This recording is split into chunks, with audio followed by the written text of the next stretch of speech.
Hey guys, in this video I'm going to show you how to use the Moonshot app. So we'll go ahead and launch the Moonshot app right here. And let's go start with the home screen. Now here you'll see your balance, right? So this is my wallet. This is the total amount in Moonshot, all your assets. Now if you want to deposit, you can come here, click on deposit.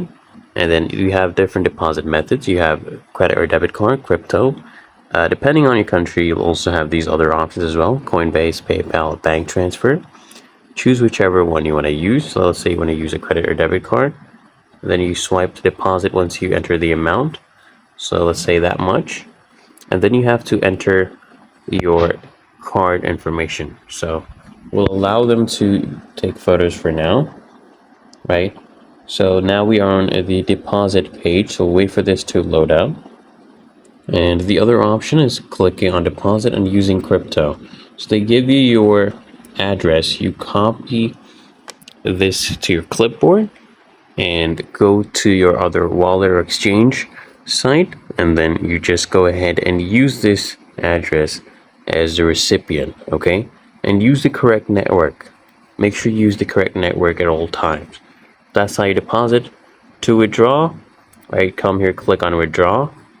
And it's the same process. You can withdraw to your credit debit card or to your crypto, right? Just enter the amount and then you can swipe here. Of course, you can send any crypto you have.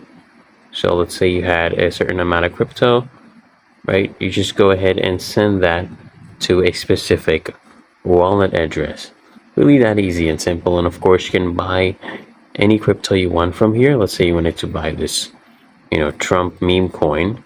You just come here and I can see the whole history here. Just click on buy, and then you of course have to deposit some funds to buy with, right? So you see what you have. If you have cash there or Solana, you can use that to buy meme coins directly as well. Okay, really that easy and simple. So I hope this guide provided value to you, and if it did, consider smashing that like button, as well as subscribing to frequently asked questions.